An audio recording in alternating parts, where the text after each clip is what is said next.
2029 வரக்கூடிய தேர்தலில் காங்கிரஸ் வெற்றி வாய்ப்பை பெறுமா, ஆட்சி மாற்றம் நடைபெறுமானா அதற்கான அறிகுறிகள் மிக தெளிவாக இருக்கின்றது. முதல்ல சொல்ல போனோம் அப்படின்னா, இந்த இறையாண்மை என்பது இந்தியாவில் இப்போது கேள்விக்குள்ளாகி இருக்கிறது. இறையாண்மைனா என்ன அப்படின்னா, அது ஒரு பெரிய டீப்பான சப்ஜெக்ட்.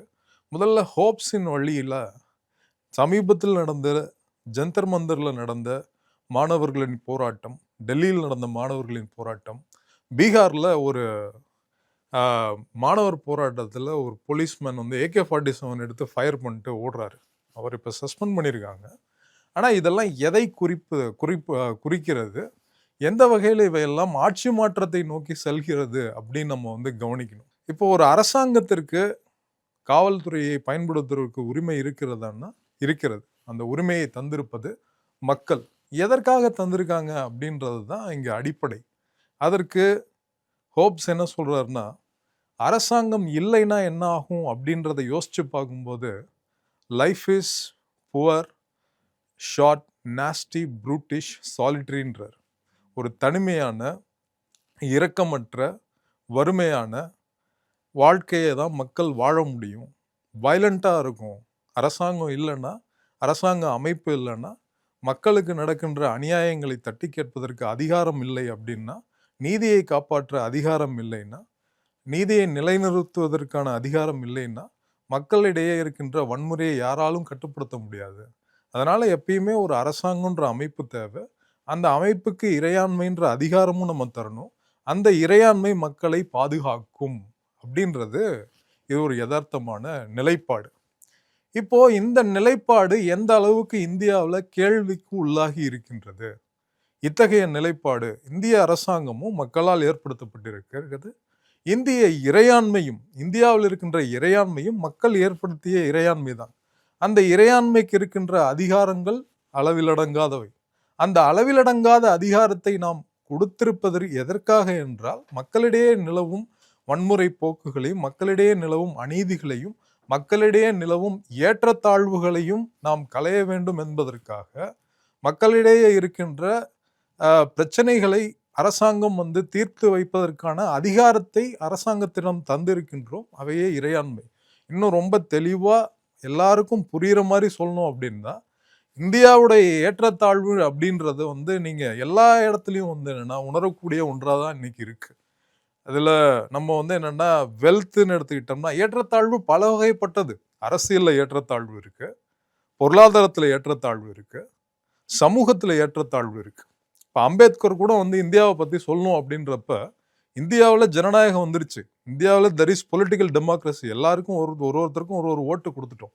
ஆனால் இந்தியாவில் சமூகத்தில் எங்கே ஜனநாயகம் இருக்குது? சமூகத்தில் ஒருத்தன் உயர்ந்தவன் ஒருத்தன் தாழ்ந்தவன்றது வந்து நம்ம கண்கூடா பார்க்கின்ற நிலைப்பாடாக தானே இருக்குது. அப்படின்றப்ப அரசியல்ல நம்ம வந்து ஜனநாயகம் அரசியல்ல இருக்கு அப்படின்றத நம்ம ரிசர்வேஷன் கொடுத்து வச்சிருக்கோம் இல்லையா? இப்போ வந்து குறிப்பா வந்து பட்டியலின மக்களுக்கு வந்து அரசியல் துறையில வந்து நம்ம வந்து அரசியல் துறையில ரிசர்வேஷன்ன்றது வந்து லெஜிஸ்லேச்சர்ல கொடுத்து வச்சிருக்கோம், கவர்மெண்ட் ஜாப்ஸ்ல கொடுத்து வச்சிருக்கோம், எஜுகேஷன்ல கொடுத்து வச்சிருக்கோம். எதுக்காக?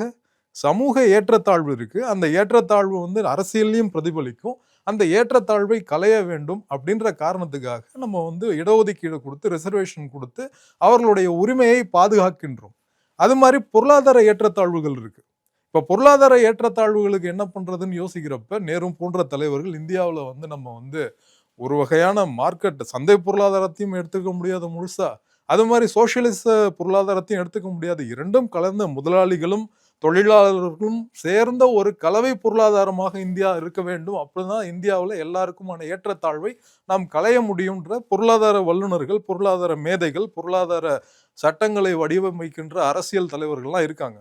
இப்போ சமூக ஏற்றத்தாழ்வை சீரியஸாக வந்து இந்தியாவில் வந்து கலைந்தது யார்னா அம்பேத்கருக்கு அப்புறம் பெரியார், இவர்களெல்லாம் நமக்கு தெரிந்தவர்கள். எண்ணிலடங்கா தலைவர்கள், தெரியாத தலைவர்கள், காந்தி உட்பட எண்ணிலடங்கா தலைவர்கள் நமக்கான சமூக ஒற்றுமையை பாதுகாக்க வேண்டும், சமூகத்திலே இருக்கின்ற ஏற்றத்தாழ்வினை களைய வேண்டும் அப்படின்னு வந்து இது பண்றாங்க.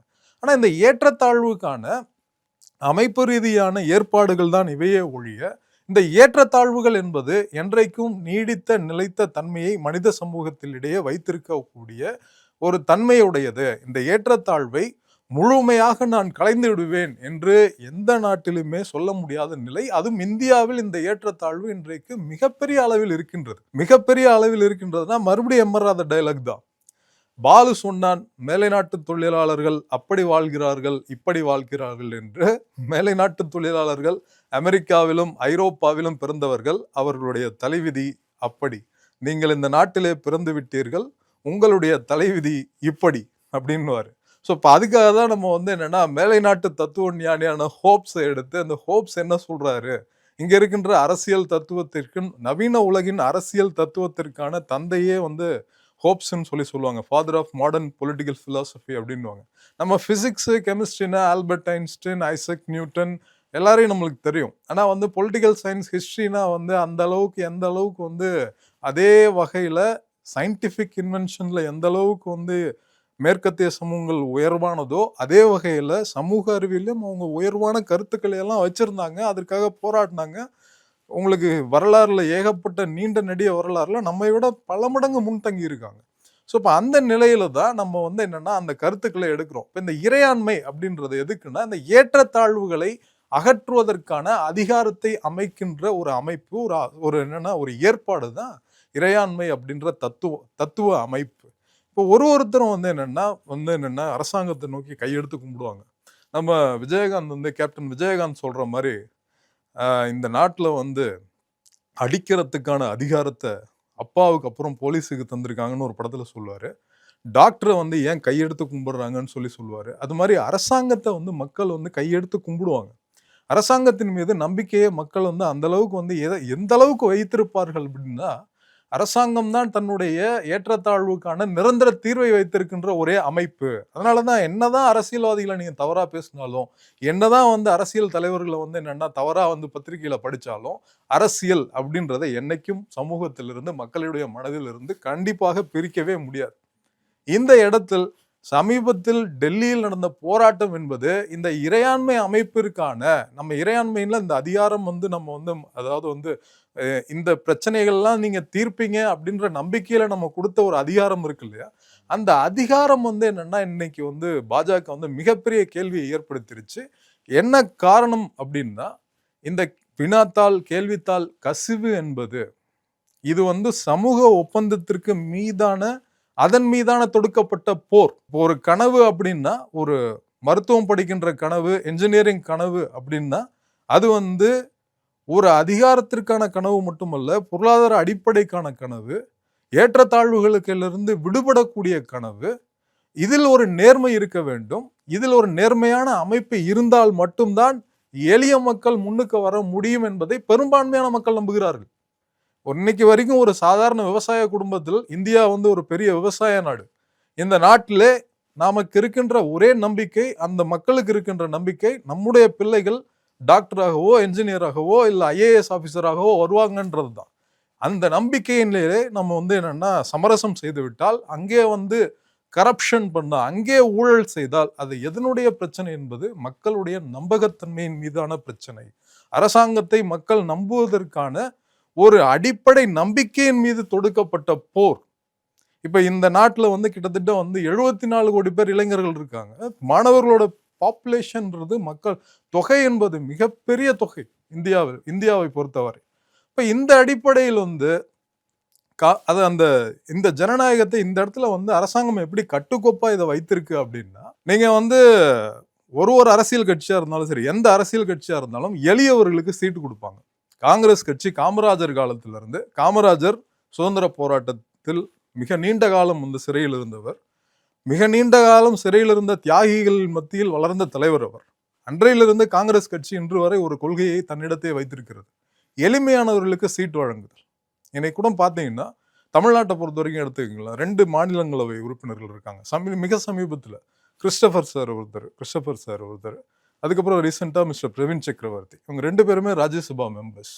இந்த சீட்டை ராகுல் காந்தி நினைத்திருந்தால், இல்லை வந்து அகில இந்திய காங்கிரஸ் கமிட்டி, இந்திய தேசிய காங்கிரசினுடைய தலைவர் மல்லிகார்ஜுன கார்கே நினைத்திருந்தால் மிகப்பெரிய கோடீஸ்வரர்களுக்கு கொடுத்திருக்கலாம், மிகப்பெரிய ஆளுமைகளுக்கு கொடுத்திருக்கலாம். ஆனால் சாமானிய தொண்டர்களுக்கு, சாமானிய எளிமையான வந்து பின்புலத்தை வைத்து மக்களிடையே இயங்கியவர்களுக்கு கொடுக்கின்ற காரணம் என்னவென்றால், இப்படிப்பட்டவர்கள் தலைமைக்கு வந்தால்தான், அரசாங்கத்திலே பங்கெடுத்தால்தான் இந்த அமைப்புகள், தேர்வு போன்ற அமைப்புகளின் மீது ஒழுங்கை ஏற்படுத்த முடியும். ஏன்னா எல்லாரும் அரசாங்கத்தை நோக்கி கையெடுத்து கும்பிடுறோம். விவசாயியிலிருந்து, கூலி வேலை செய்யறவங்கல இருந்து, மார்க்கெட்ல வந்து வேலை செய்யறவங்கல இருந்து, மூட்டை தூக்குறவங்கல இருந்து, ஈவன் வந்து என்னன்னா நம்மளுடைய தூய்மை பணியாளர்கள் இருந்து எல்லாருமே அரசாங்கத்தை, நம்மளுடைய இளைஞர்கள் இருந்து, படித்த இளைஞர்கள் இருந்து, பட்டதாரிகள் இருந்து எல்லாருமே அரசாங்கத்தை கையெடுத்து கும்பிடுறது என்னன்னா, எங்களுக்கான நல்ல வாழ்க்கையை காமிங்க அப்படின்றது. இது வந்து இறையாண்மை மீது வைத்திருக்கின்ற நம்பிக்கை, அதை வழிபடுவது. இந்த நம்பிக்கையின் அடிப்படையில் தான் அரசாங்கம் இருக்கிறது. அப்ப அந்த அரசாங்கத்தை நாளை ஏற்றப் போகின்ற, இயக்கப் போகின்ற அரசியல் கட்சிகள் என்பது, அந்த கட்சிகளுக்கு அந்த நேர்மை இருக்க வேண்டும். அந்த கட்சிகளுக்கு அந்த மக்கள் மீதான பிடிப்பு இருக்க வேண்டும். அதனால்தான் எளிமையான பின்புலத்தை கொண்ட மக்களை, கொண்ட தலைவர்களை தேர்ந்தெடுத்து அங்கீகரிக்கின்றது காங்கிரஸ் கட்சி. இந்த நடைமுறை பிஜேபியிலும் இருக்கலாம், எல்லா கட்சிகளும் இருக்கலாம். ஆனால் பிஜேபி என்ன செய்துவிட்டது? இந்த தேர்வு அமைப்புகள் என்பது சமூக ஒப்பந்தத்தின் மீதான ஒரு அடிப்படையான அமைப்பு. இந்த அமைப்பிலே நம்பிக்கையை மக்கள் இழப்பாளர்களானால் அரசாங்கத்தின் மீது பெருமளையான அளவிலே நம்பிக்கையை இழப்பார்கள். ஆகவே நடைபெற்ற போராட்டம் குறிப்பாக பீகார்ல வந்து என்னன்னா, ஒரு போலீஸ் வந்து AK-47 எடுத்து ஸ்டூடெண்ட்ஸ் மேல வந்து என்னன்னா, அவங்க மேல ஃபயர் பண்ணல, வார்னிங் ஃபயரா தான் கொடுத்துட்டு அவர் போறாரு. ஈவன் அந்த நிகழ்வு கூட, அந்த காட்சி கூட எதை குறிக்கிறது என்றால், இந்தியாவிலே ஆட்சி மாற்றம் ஏற்படுவதற்கான வாய்ப்புகள் அமைந்து விட்டன. இந்தியாவில் ஆட்சி மாற்றம் கண்டிப்பாக நடக்கப் போகிறது என்பதை நாம் தெரிந்து கொள்ள வேண்டும். காங்கிரஸ் கட்சி சித்தாந்த ரீதியாக, தத்துவ ரீதியாக, அரசியல் தத்துவ ரீதியாக மக்களிடையே விழிப்புணர்வை ஏற்படுத்தினால் 2029 கண்டிப்பாக ராகுல் காந்தி அவர்களின் தலைமையில் நாம் ஒரு மிக சிறப்பான அரசை, காங்கிரஸ் அரசை இந்தியாவிற்கு அமைக்க முடியும் என்பதை நாம் தெரிந்து கொள்ள வேண்டும். நன்றி, வணக்கம்.